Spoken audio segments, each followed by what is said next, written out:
오늘은 예레미야 강해로 우리 같이 함께 말씀을 나누려고 합니다. 우리가 지난 화요일부터 예레미야 애가의 말씀을 같이 묵상하고 있습니다.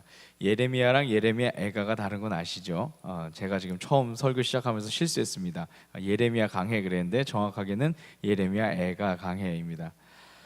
사실 예레미야 애가는 설교 시간 중에 자주 들을 수 있는 그런 본문의 말씀이 아닙니다. 그래서 아마 여러분들 중에서는 지난 한 주간 말씀을 묵상하시면서 다소 생소하다 이렇게 느끼신 분들도 있을 줄 압니다.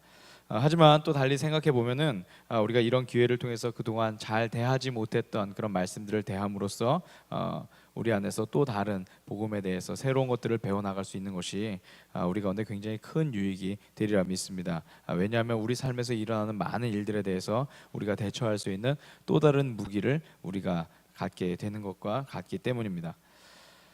익숙하지 않은 이 본문이기 때문에 우리가 예레미야 애가를 보다 잘 묵상하기 위해서는 이에 대해서 공부가 좀 필요합니다.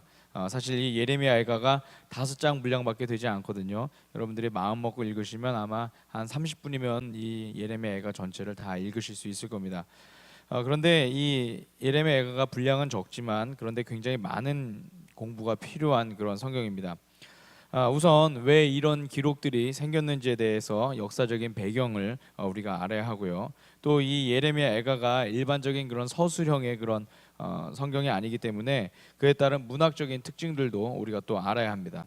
또한 이 예레미야 애가가 당시 신앙 공동체에 주었던 신앙적인 메시지에 대해서도 우리가 알아야지 오늘 이 말씀을 대하는 우리에게 주신 하나님의 말씀을 우리가 올바로 깨달을 수 있다라는 것입니다. 그렇지 않으면 마치 이단들이 성경 해석을 하는 것처럼 자극적인 문구나 표현들 또는 상징적인 단어들만을 가지고서 마치 그것이 진짜 계시이냐 우리가 그렇게 믿을 수 있다는 것이죠. 그래서 그런 오류를 범하지 않기 위해서 우리는 정확하게 말씀을 보는 연습들을 해나가야 됩니다. 그래서 여러분 말씀 묵상이 얼마나 중요한지 모르겠습니다. 요즘 주일학교부터 우리 어른들까지 장년층까지 말씀 묵상 다 해나가는 거 알고 계시죠? 우리 영화부 친구들도 말씀 묵상 잘하고 있고요. 우리 유치부 친구들도 말씀 묵상 잘하고 있고 어느 집에 사는 엔진 잘 모르겠는데 저희 집에 사는 학습지 그만하게 해달라고 큐티할 시간이 부족하다고 하는 어떤 집 애가 있습니다. 그래서 지금 설득하느라 좀 고민하고 있습니다. 말씀 묵상이 이만큼 중요합니다. 네, 오늘 우리 예레미야 애가의 말씀 이해하기 위해서 우리 역사적 배경을 먼저 같이 함께 좀 보면서 나아갔으면 좋겠습니다. 이 예레미야 애가가 기록될 당시 역사 속의 그 상황들을 살펴보면요, 예레미야 애가는 주전 587년 또는 586년 뭐 이렇게 이야기하기도 합니다. 그래서 587년경 예루살렘 멸망 이후의 상황을 배경으로 하고 있습니다. 공간적인 배경은 시대적인 배경은 587년이고 공간적인 배경은 예루살렘입니다. 보통 저희가 바벨론 포로기라고 하면서 이 예루살렘 멸망 이후에 대부분의 우리의 시선이 뭐 다니엘이나 에스더나 뭐 이런 쪽으로 해서 주로 바빌로니아와 페르시아 지역으로 옮겨가게 되는데 이 예레미야 애가는 그곳이 아니라 폐허된 예루살렘, 이것이 이제 공간적인 그런 배경입니다. 그리고 이 당시 모든 것이 파괴되었기 때문에, 그리고 무엇보다 남유다 사람들의 마음이 가장 참담했던 것은 뭐였냐면 예루살렘 성전이 무너졌다라고 하는 그런 사실이었습니다. 이들의 입장에서는 천지를 지으신 하나님의 그 처소가 이 땅 위에 있는 하나님의 집이 무너졌다라고 그렇게 생각이 됐던 것이죠. 또한 이들의 실제 생활 역시도 너무나 절망적인 그런 상황이었습니다. 많은 이들이 학살을 당했고 여인들은 성적인 폭행을 당했고, 그리고 그나마 간신히 목숨을 연명한 이들은 먹을 것이 없어서 죽음을 기다리는 존재들이 되었습니다. 우리 함께 2장 12절의 말씀 함께 읽도록 하겠습니다. 아이들이 어머니의 품에 숨겨가면서 먹을 것 마실 것을 찾으며 달라고 조르다가 성 안 길거리에서 부상당한 사람처럼 쓰러진다. 오늘 아침에 우리가 같이 묵상했던 그런 말씀입니다. 아이들이 어머니의 품에서 숨져가면서 생명이 끊어져 가면서 그 와중에도 먹을 것을 달라고 이 엄마에게 외치고 있어요. 저는 이 말씀 읽을 때 너무나 마음이 아팠습니다. 그리고 과거 2000년 어간에 전 세계에 충격을 주었던 그 북한의 그 꽃제비 그 이야기가 좀 생각이 났습니다.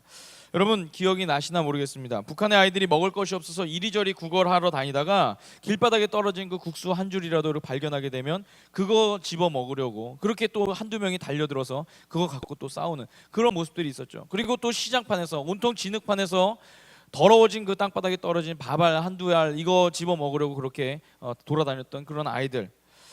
당시 사람들은 그 모습을 보면서 굉장히 충격을 받았습니다. 그런데 저는 오늘 아마도 오늘 이 예레미야 애가가 전하는 그 예루살렘 그 당시의 그 상황들이 바로 그 당시의 그 모습과 비슷하지 않았을까라는 그런 생각을 좀 해보게 되었습니다. 사랑하는 여러분, 그렇다면 왜 이런 일이 발생이 되었을까요? 사실 이 질문은 예레미야 애가의 저자가 이 기록들을 남기면서 계속해서 끌고 가는 그런 질문이기도 합니다. 그리고 그것에 대한 대답은 뒤에서 다시 한번 찾기로 하고, 먼저 왜 이런 일이 발생했는지에 대해서 역사적인 정황들을 좀 함께 살펴보려고 합니다. 남유다 왕국의 마지막에 대해서 우리는 열왕기 하, 그리고 예레미야, 역대하, 에스겔, 다니엘, 에스더서의 기록들, 이런 기록들과 세계사의 자료들을 통해서 우리가 정리해 볼 수가 있습니다. 제가 간단하게 좀 정리를 해봤는데요.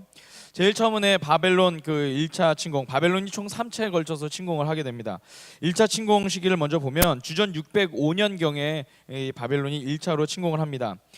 그리고 이 당시에는 그 시리아 북쪽인 그 갈그미스라고 하는 그곳에서 이집트와 전쟁을 벌입니다. 바벨론과 이집트와의 전쟁을 벌이죠. 그리고 그곳에서 바벨론이 크게 승리를 합니다. 그리고 그 기세를 몰아서 블레셋까지 쭉 내려오면서 이제 점령을 하는 거예요. 당시 전쟁의 주요 대상은 이집트였어요. 예루살렘이 아니었습니다. 그렇기 때문에 쭉 그냥 그 길로 내려오다가 예루살렘을 들릅니다. 그리고 포위를 하고, 그리고 성전 기물의 일부를 전리품으로 받아갔습니다. 그리고 이때 몇 명의 포로들을 끌고 가는데 다니엘과 세 친구들이 이때 끌려갔다라고 다니엘서가 기록을 하고 있어요.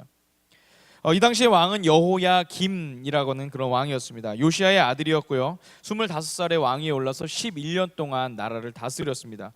처음 3년 동안은 느부갓네살을 섬기면서 그렇게 충성을 맹세를 하다가 3년 뒤가 되어서 3년 후에 반역을 합니다.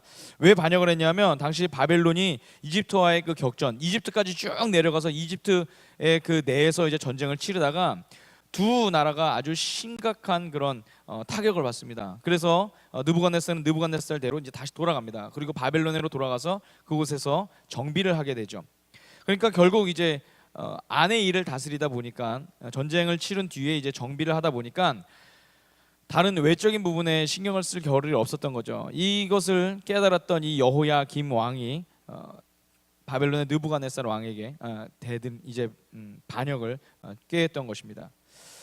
그런데 결국 그의 이 계획은, 그의 이 정책은 바벨론의 2차 침공을 불러오는 그런 일이 되었습니다. 그래서 2차 침공을 보면은 주전 597년경에 일어났었는데, 이 남유다가 반역을 하자 느부갓네살 왕이 자기들이 먼저 나서지 아니하고 그 갈대아 부대, 오늘날 시리아입니다. 이 시리아 부대와 그리고 모압 부대, 암몬 부대를 보내서 이제 이 반란을 평정해라 이렇게 지시를 하죠.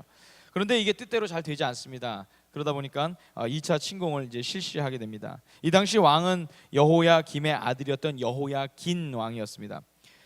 바벨론군이 예루살렘을 이제 포위를 하고요. 이번에는 이제 전쟁의 대상이 이제 예루살렘입니다. 바벨론군이 예루살렘을 포위를 하고요. 그곳에서 이제 계속해서 대치하고 있는 그런 상황이었어요. 처음에는 이 이집트의 지원을 기다리면서 여호야긴 왕이 완강하게 버티기 시작합니다. 그런데 이미 1차 침공 때 바벨론으로부터 큰 타격을 받았던 이 이집트는 감히 이집트 영토 바깥으로 나오질 못하죠. 결국 느부갓네살 왕이 추가 병력을 이끌고서 이 예루살렘에 당도하자 이 여호야긴 왕이 그에게 화친을 요청하기 위해서 신하들과 함께 나갔다가 그만 그 길로 사로잡혀서 바빌론으로 끌려가게 됩니다. 그 결과 그래서 1만 명의 주민들, 그리고 기술자들, 용사들이 포로로 끌려가게 되죠. 에스겔 선지자와 모르드게도 이 당시 끌려갔을 것으로 그렇게 학자들은 보고 있습니다. 또한 성전과 왕궁의 기물들과 곡관들을 또 이번에도 탈취해 갑니다. 그리고 허수아비 왕으로 시드기야라고 하는 그런 유다의 마지막 왕을 이제 그들이 이제 세우고 돌아가게 되죠. 그리고 시간이 또 지나서 이 시드기야가 다시 바벨론에게 반기를 듭니다. 이제 3차 침공이 이루어지게 되는데 주전 589년에서 587년까지 일어났던 일입니다. 똑같이 느부갓네살이 이제 침공을 했고요. 이때는 2년 동안 이 예루살렘 성에서 대치를 합니다. 예루살렘 성에서 대치를 하면서 예루살렘 성을 비롯한 이 바벨론 바벨론 군대들은 예루살렘 성을 포위한 뒤에 그 남아있던 그 라기스와 같은 그런 주변의 도시들을 다 함락을 하고 나서 그리고 이제 계속해서 예루살렘을 압박을 하죠. 결국 2년이 지난 뒤에 더 이상 버티지 못한 예루살렘 성이 함락을 당하고 예루살렘 성 내의 성전과 그리고 모든 것들이 완전히 다 파괴가 됩니다. 뭐 왕궁 뭐 이런 것들 하나도 남김없이 다 파괴가 되죠. 그리고 백성들은 무참히 약탈을 당하게 됩니다. 무참히 학살을 당하고 모든 것들을 다 약탈을 당하게 되죠. 이때는 이제 시드기야 왕을 비롯해서 약 4,600여 명이 포로로 끌려가게 됩니다. 예레미야 선지자도 이 당시에 이제 함께 포로로 끌려가다가 바벨론 왕의 근위대장인 느부사라단에 의해서 석방이 돼서 다시 예레미야는 이제 다시 예루살렘으로 돌아오게 됩니다. 예루살렘이 아니라 미스바로 이제 돌아오게 됩니다. 이렇게 해서 이제 3차에 걸친 이 모든 이 바벨론의 침공을 통하여서 이 예루살렘에 남아 있는 것이 하나도 없었어요. 굉장히 당시 바벨론 제국이 역사 속에서 굉장히 잔혹하기로 유명했던 그런 제국이었기 때문에 남유다 왕국에 있던 것들은 하나도 없었다라고 합니다. 뭐 금이면 금이라고 해서 가져가고, 은이면 은이라고 해서 가져가고, 노시면 노시라고 해서 가져가고, 뭐면 뭐라고 해서 가져가고, 당시 성경의 기록들은 그렇게 기록이 되어 있죠. 완전히 폐허가 되었고, 그리고 가장 안타까운 것은 뭐냐면 다시 왕궁을 일으킬 그런 인재들이 없다라는 거죠. 젊은이들, 기술자, 용사들, 지도자들, 이 모든 사람들이 완전히 다 포로로 끌려가 버린 그런 상황이었습니다. 성경은 당시 예루살렘에 남겨진 자들에 대해서 이렇게 표현합니다. 아주 가난한 사람들 말고는 없었다, 이렇게 이야기합니다. 아주 가난한 사람들 말고는 없었던 거예요. 그러다 보니까 지난 주간 우리가 묵상했던 것처럼 예루살렘에서 목도할 수 있었던 것은 굶주림, 질병, 절망, 죽음 등과 같은 그런 것들이었죠. 이들 중에 누구도 먼저 일어나서 우리가 다시 한번 나라를 재건합시다 라고 외칠 그런 용기들이 이들 가운데 없었다라는 것입니다. 이것이 당시 예레미야 애가가 기록될 당시의 그 예루살렘의 그 상황이었습니다. 자, 지금 예레미야 애가의 저자는 이 모든 상황을 바라보고 있는 그런 상황입니다. 그리고 그의 애가는 에카라는 그런 단어로 시작을 합니다. 우리말로 번역을 하면은 어찌하여 라는 그런 감탄사, 비통함이 담긴 그런 감탄사라고 할 수 있습니다. 이 단어는 예레미야 애가 1장과 2장과 4장의 첫 단어이기도 합니다. 그리고 4장에 한 번 더 이 단어가 쓰여서 총 예레미야 애가서에 4번에 걸쳐서 이 단어가 사용이 되었다고 합니다. 그래서 히브리어 성경은 이 단어를 따와서 우리가 보는 성경 말고 히브리어 성경은 이 단어를 따와서 예레미야 애가의 제목을 에카라고 그렇게 불렀다라고 합니다. 예레미야 애가가 가진 그런 문학적인 특징이 있는데요. 그것은 이 모든 비극적인 상황을 산문의 형식이 아닌 노래의 형식으로 표현하고 있다는 것입니다. 총 5편의 시가 구성이 되어 있는데 1장부터 4장까지는 현실의 고통에 대해서 애도하는 그런 형식의 시이고요. 그리고 마지막 5장은 기도시로 구성이 되어 있습니다. 이 점을 염두에 두시고 읽으시면 내용을 이해하시는 데 조금 더 크게 도움이 될 것입니다.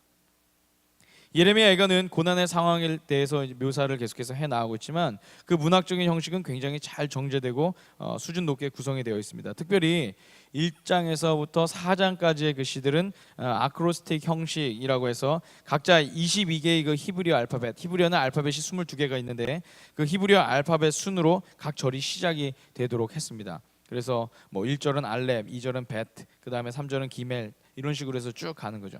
뭐 우리 말로 치면은 뭐 가나다 순으로 이렇게 시를 구성을 했다, 이렇게 얘기할 수 있습니다. 뭐 예를 들어서 뭐 가 하면 이제 1절이면 가시죠. 그러면 나 하면 나도 갑니다. 다 하면 다 같이 갑시다. 뭐 이렇게 이제 가는 겁니다. 좀 문학적입니까?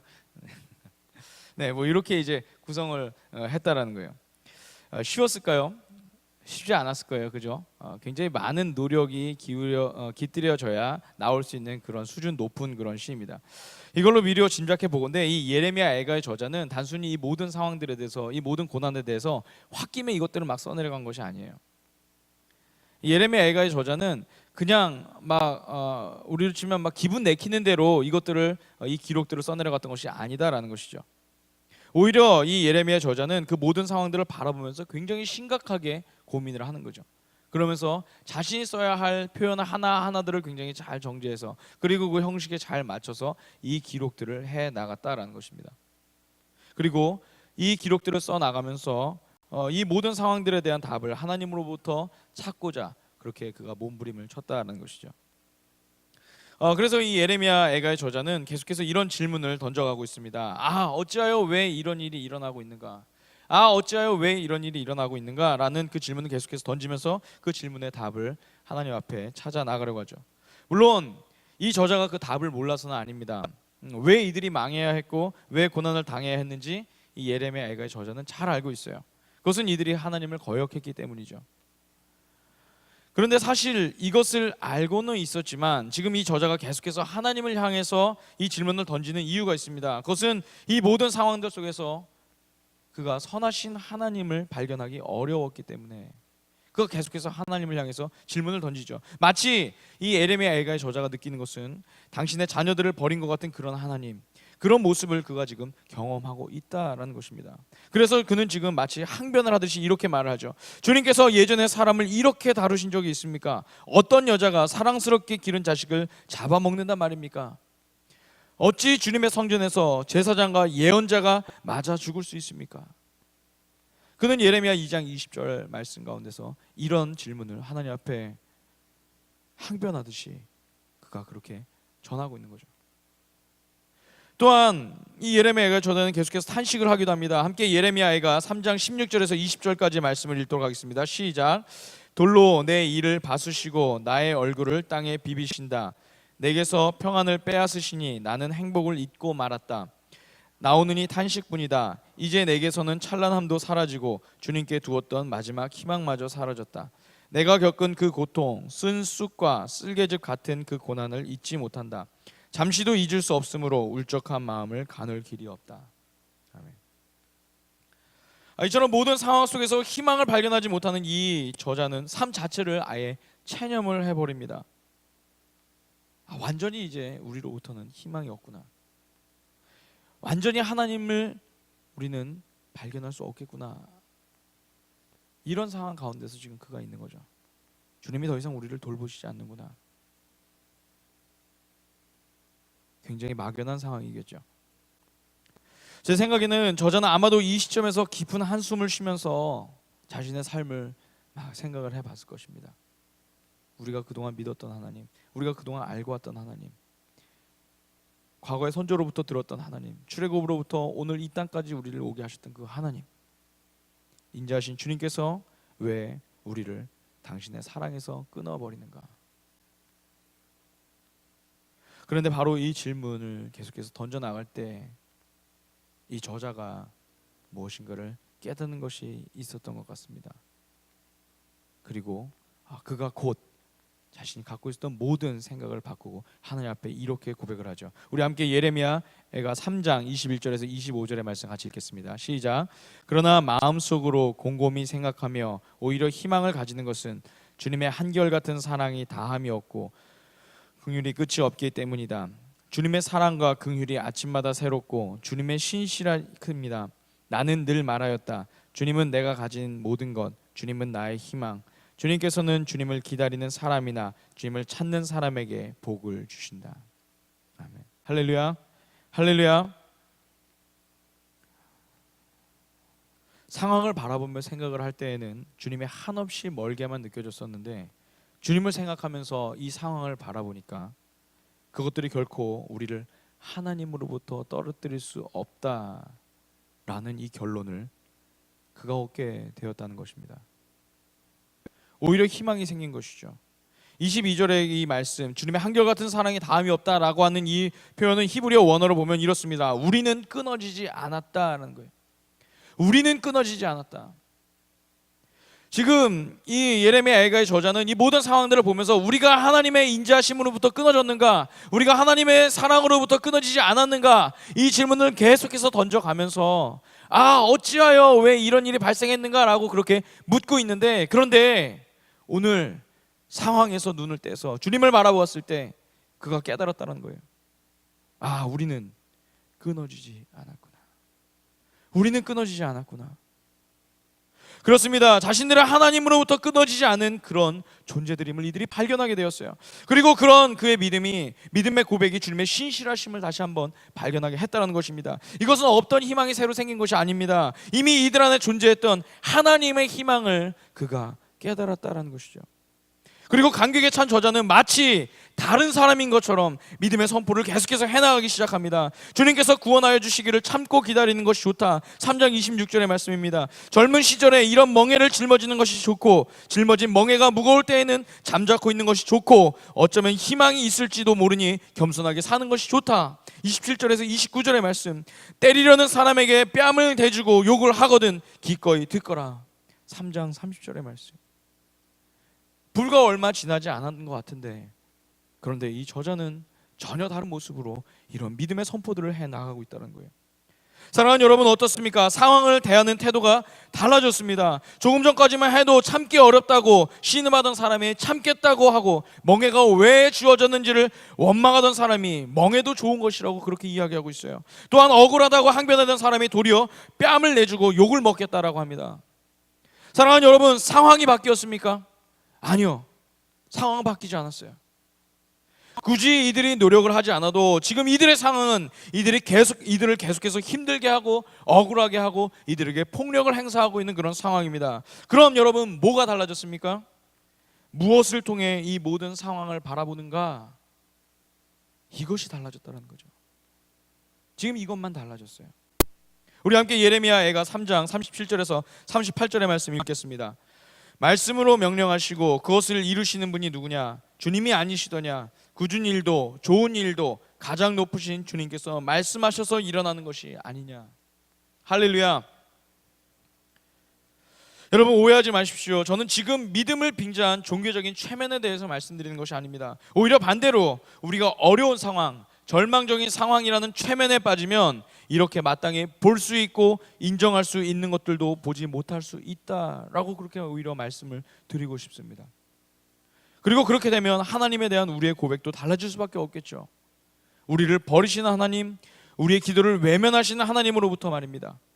내 삶의 절망과 죽음만 보이고 내 몸에 상처만 괴로워하며 하나님께서 기뻐하셨던 성전과 백성과 도성을 몸소 없으셔야 했던 그런 하나님의 아픔은 보이지 않는 그런 모습. 사실 이 모든 상황 속에서 가장 마음 아파하셨을 분은 하나님이시다라는 것. 이제는 그것들이 발견되기 시작하는 거죠. 당신이 가장 사랑했던 그 성전을 몸소 부수시고, 당신이 가장 사랑했던 그 백성들을 몸소 벌하시고, 당신이 가장 사랑하셨던 이 땅을 하나님께서 몸소 징벌하셨던 그 사건, 그 상황 가운데서 가장 아파했던 분은 누굽니까? 상황을 바라볼 때는 내가 가장 아픈 줄 알았는데, 그런데 우리의 눈을 들어서 하나님을 바라보니 누가 가장 아프십니까? 하나님이 가장 아픈 분이셨다는 거예요. 하나님이 가장 아픈 분이셨다는 거예요. 그렇다면 여러분, 이 메시지가 비단 이들의 이야기이겠습니까? 아니죠. 오늘 우리 스스로도 하나님을 우리가 어떻게 대하고 있는지에 대해서 우리가 다시 한번 스스로에게 질문을 던져봐야 할 것입니다. 우리는 지금 나의 상황에 비추어 하나님을 바라보고 있는지, 아니면 하나님을 통해서 우리의 상황을 바라보고 있는지. 마지막으로 지난 국내 선교를 다녀온 뒤에 우리 선교팀원들이 나눈 그 간증문 중에서 하나를 함께 나누고 오늘 말씀을 정리하려고 합니다. 우리 한 선교팀원이 이렇게 고백을 했습니다. 새해가 되고 수많은 다짐을 했지만 그 다짐들 중 하나님과의 약속을 잘 지키지 못하고 있었습니다. 의욕이 생기지 않고 오히려 무기력하고 열정도 없었던 제 자신에 실망하고 그냥 제게 닥친 일들이 흘러가는 그 흐름만 따라갈 뿐이었습니다. 처음에 국내 선교팀을 모집한다고 들었을 때 딱히 하고 싶다는 생각도 들지 않았고 하기 싫다는 생각도 들지 않았습니다.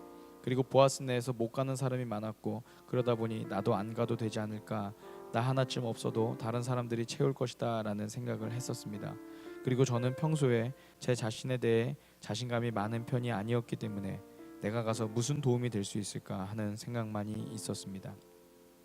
그렇게 별 생각이 없다가 그날 할 일이 없을 것 같아서 가겠다고 결정하였고, 그렇게 선교에 대해 뜨거운 마음이 없이 또 그 마음이 달아오지도 못한 채 그대로 선교 일정에 참가했습니다. 하지만 이 선교를 위해 뜨겁게 기도하는 사람들과 이 선교를 위해 준비하고 달려왔던 사람들이 있었다는 사실을 알게 되었을 때 제가 별 생각 없이 가겠다고 한 그 생각이 너무 부끄러웠습니다. 그러다가 겨울 성경 캠프 둘째 날 저녁 기도회를 할 때 고상원 전도사님께서 어떤 찬송가의 가사를 읊어주셨습니다.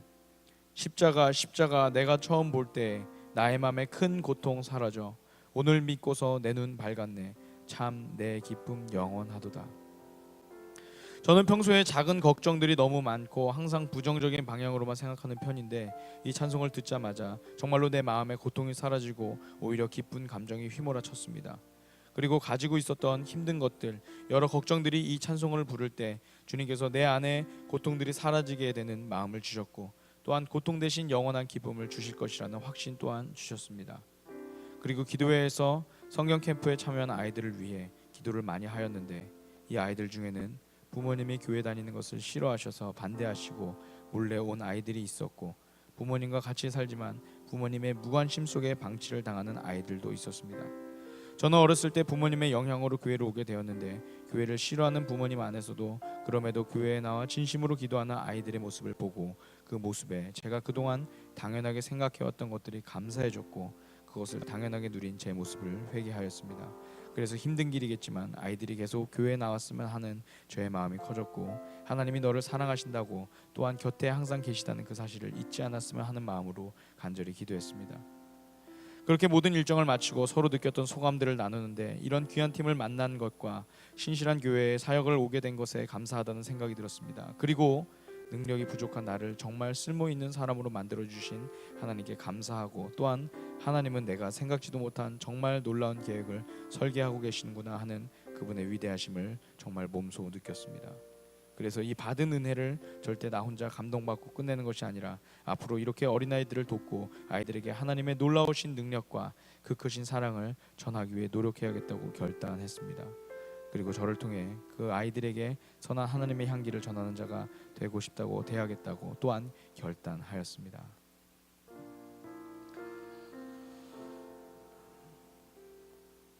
가기 전과 갔다 오고 난 뒤에 상황이 바뀐 것은 아무것도 없었습니다. 바뀐 것은 하나 있었습니다.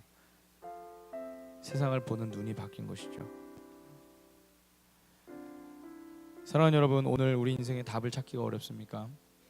사방이 꽉 막힌 듯이 답답한 상황을 살고 계십니까? 또는 너무도 많은 문제들이 끊임없이 파도처럼 밀려오는 것을 경험하고 계십니까? 그렇다면 여러분, 오늘 읽었던 우리 예레미야 애가의 저자처럼 우리가 잠시 멈춰서서 주님을 한번 생각해 봤으면 좋겠습니다. 주님, 상황을 바라보며 주님을 보지 않게 하시고 주님을 바라보며 내게 펼쳐진 그 상황을 바라볼 수 있도록 인도하여 주시옵소서. 우리 이 시간 오늘 밤 이 결단을 갖고서 주님 앞에 같이 함께 나아가길 주님의 이름으로 축원합니다.